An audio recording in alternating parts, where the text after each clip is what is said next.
Assalamualaikum warahmatullahi wabarakatuh.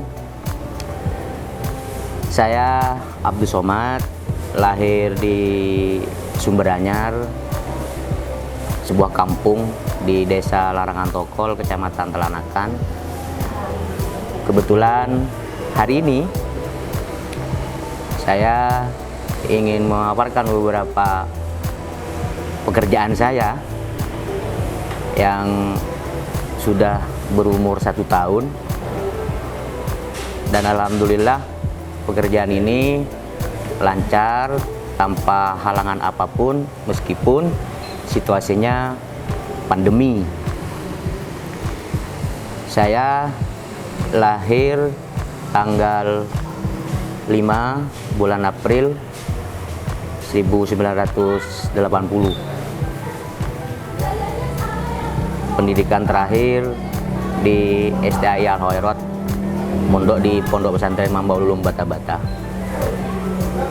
Alhamdulillah hari ini saya punya usaha yang biasa teman-teman manggil, yaitu KD.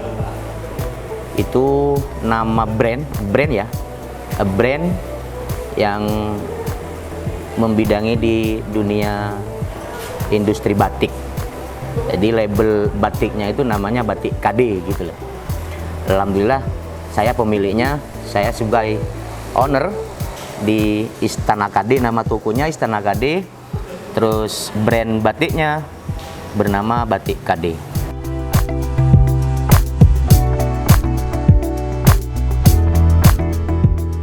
Awal mula Batik KD ini berawal dari beberapa pengalaman dan kejadian pribadi.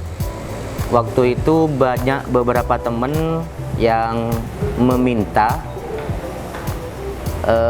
souvenir berupa batik, terutama yang dari luar daerah Kabupaten Pamekasan. Akhirnya lama-kelamaan teman-teman itu percaya ke saya untuk menyediakan beberapa souvenir batik itu supaya dibawa oleh mereka ke luar daerah. Dari situ saya melihat beberapa juga pengalaman di beberapa desa. Saya melihat potensi batik ini tidak akan ada matinya selama masih ada sekolah model dan dunia fashion. Karena hanya KD satu-satunya batik ini yang masuk ke dunia fashion dan dunia model. Sebelumnya masih belum ada.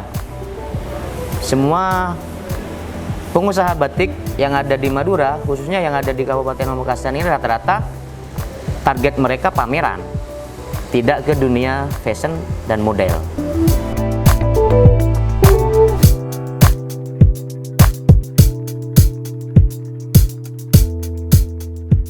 Karena batik ini budaya peninggalan nenek moyang kita yang harus kita lestarikan, dan hari ini jarang, sudah mulai hampir punah lah teman-teman kaula muda untuk bisa membatik, itu sudah mulai jarang. Maka hadirnya KD ini merupakan terobosan baru supaya tetap bisa melestarikan peninggalan nenek moyang kita.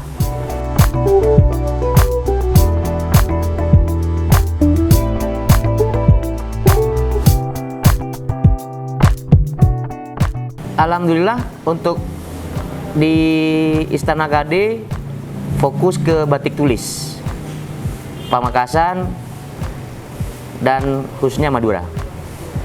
Tulis semua.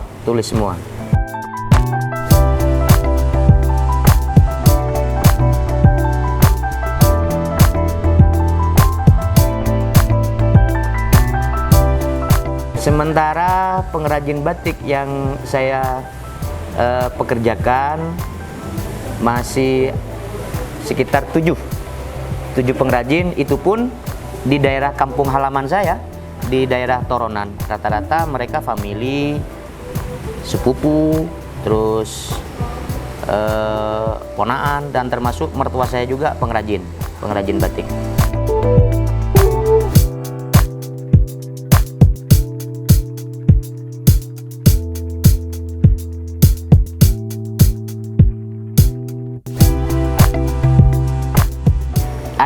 kisaran harga itu mulai dari 55, 55 ribu, 150, 125 sampai jutaan. Jadi sangat terjangkau lah, sangat terjangkau.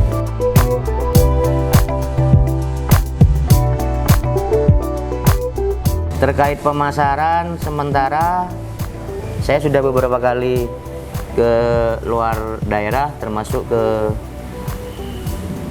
Thailand kemarin di PPKM itu, Thailand, terus ke Tanzania juga pernah pemasaran ke sana. Ada teman yang minta dari Tanzania. Terus rata-rata untuk wilayah Indonesia kayaknya sudah.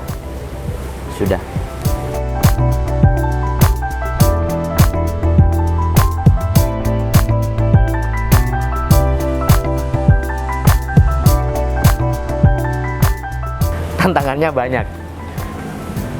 Selain dari sama-sama pengusaha batiknya, dan rata-rata batik ini yang tidak bisa disesuaikan dengan selera kemauan kita ya, karena itu natural dari imajinasi si pengrajin gitu loh. Rata-rata tidak sesuai, polanya itu tidak muncul kadang gitu loh. Dan mereka pengrajin tidak bisa diperintah untuk berpola begini gitu loh. Akhirnya tidak nuansa budaya dan karakter batiknya itu tidak dapat. Itu tantangan. Ke depan ini mungkin ada pola-pola khusus. Akhirnya ketika sudah jadi baju kelihatan wah gitu loh, kelihatan wah. Apalagi nyambung antara kanan kiri, ketika tapak depan itu nyambung begitu loh.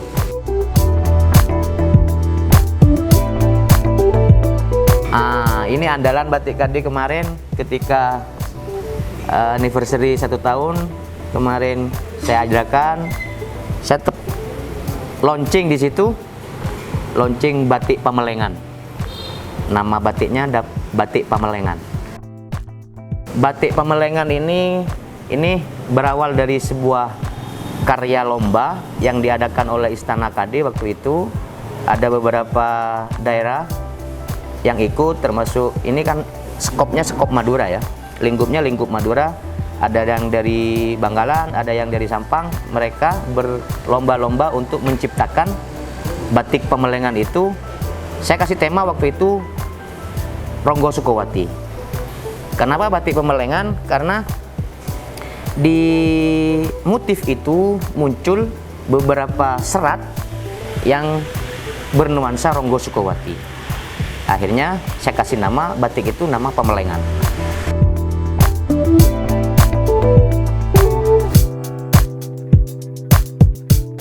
Yang pasti ya, semua orang yang punya, baik itu usaha, politisi dan lain sebagainya, itu punya misi. Saya punya misi ke depan, bagaimana mereka para pengrajin itu sejahtera. Terus pengusaha, distributor batik ini, batiknya itu terjual. Hari ini itu pengrajinnya sudah mulai sejahtera, tapi distributornya yang masih belum, karena mereka tidak menemukan pasar gitu loh. Tidak menemukan pasar, mau dijual kemana batik-batik ini. Akhirnya KD itu ambil langkah ke dunia fashion dan model.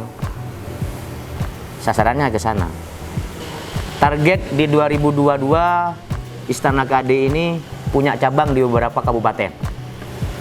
Dan doakan mungkin teman-teman bisa bantu ke depan untuk di beberapa kabupaten yang ada khususnya di Madura dulu ya.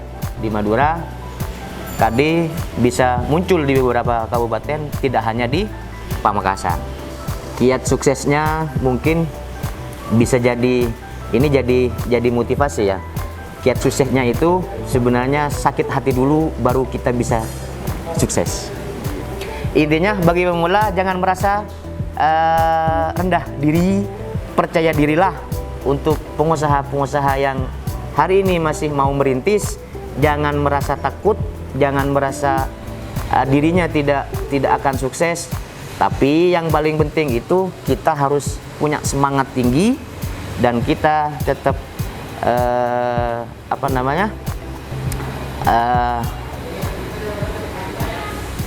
percaya diri kepada diri kita sendiri.